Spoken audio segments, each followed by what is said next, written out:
I've got a sheet of sales data here, but it doesn't tell me what I want to know. I want to know who the best performing salesperson was on each day, but I actually want to know what their conversion rate was rather than just their overall sales.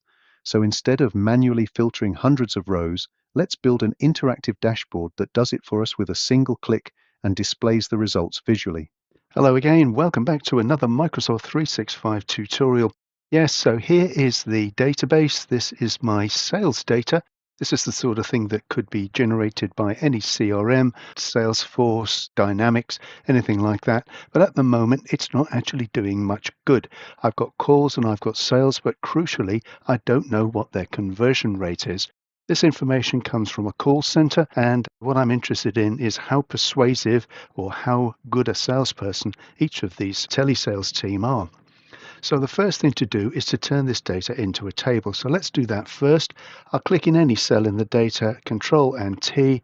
That selects the table for me, ticks the box that says my table has headers, and I'll say OK to that.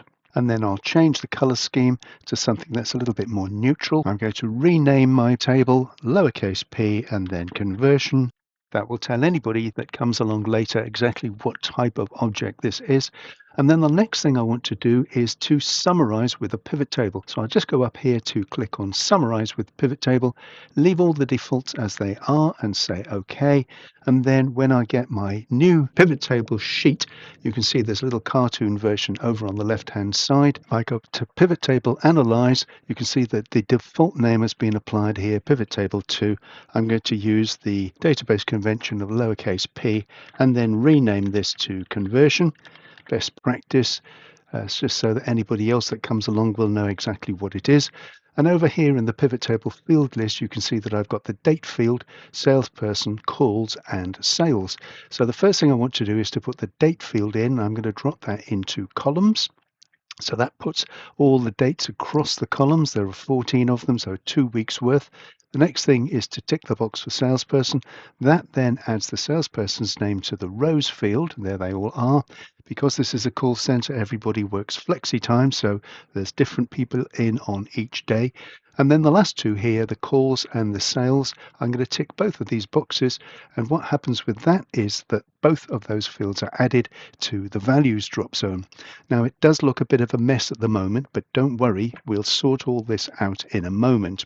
Okay, so far so good. Now the next thing I want to do with this is to add a slicer, and I'm going to put the slicer on the date field. Okay, so again from Pivot Table Analyze, if I go up here and choose Insert Slicer, the date field is the one that I want, so I'm going to tick the box for that and say OK. All right, so there's my date field. I'll expand this slicer just so that we can see all the dates, and I'm just going to select one. Wow, that makes everything a little bit clearer, doesn't it? Okay, so now we're starting to get the picture. So there's my filter, my slicer. There is my pivot table that's now been filtered. And then what I want to do next is to add a calculated field. Now it depends which version of Excel you're using, but in my case, I'm going to click at the top of the final column. So in this case, this is column E. Go back up to Pivot Table Analyze, and what you're looking for here is something that says something like fields, items, and sets. Now this has changed over the years in Excel. But if you haven't got fields, items, and sets, you may have a separate calculations button, okay, for calculated field. In my case, I can click the drop down and click calculated field to open up this little calculated field dialog box. Now we can give it a name. I'm going to call this field conversion. And then the formula we're going to use is going to be sales field divided by, so / the number of calls. Once you've got the formula in place, I'll click OK. And now you can see that we have a total sum of conversion field. Right, now this is where it gets interesting, folks. I'm going to get rid of sum of calls just by dragging it out of the drop zone, and sum of sales, drag that out as well. And then for sum of conversion, what I want to do with this is open up value field settings. That opens up the value field settings for this particular field. I don't want this to be sum of conversion, but I've already got a field called conversion. So what I'm going to do is just call it conversion, but with a blank space at the beginning. Okay, that's enough to fool Excel into thinking it's new. And then from number format, I want to format this as a percentage, and I'm going to give it 1 decimal place. Okay, so percentage with 1 decimal place. Say OK to that, and OK again. And now you should see the result. So here we are, we've got everybody in place. Excellent. Now we're almost there.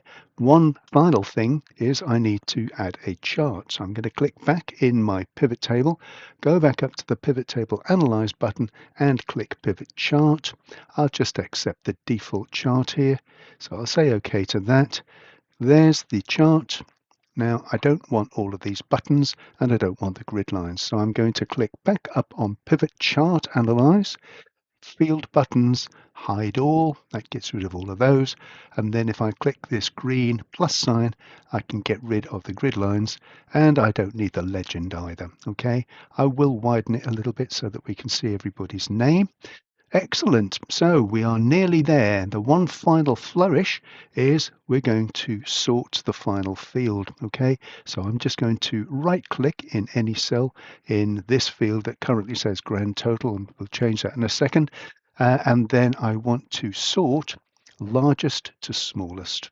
So that will then make sure that the best seller, the top of the tree, is first in our chart. And if I drag this over a little bit so that we can see it a little bit more clearly, I'll make it the same size as my slicer for clarity, and I'll close the pivot table field list, and then I'll just change the name of that to conversion. And now I can filter in real time. So if I click on the second, there we go. You can see now that Ranish is the top of the tree, this one. On the third, Vladimir, the fourth, Jilly, and so on. So there we are, folks, under 10 minutes, and we've now got an interactive dashboard that displays the features visually. And of course, this is only one application for this. This could be used for anything where you're looking for a percentage of achievement. So I hope you find that interesting. If you found this video helpful, please give it a thumbs up and consider subscribing for news of my latest videos. There's a discount coupon link to my Udemy course in the description. So thanks very much for watching, and I'll see you next time. Bye for now.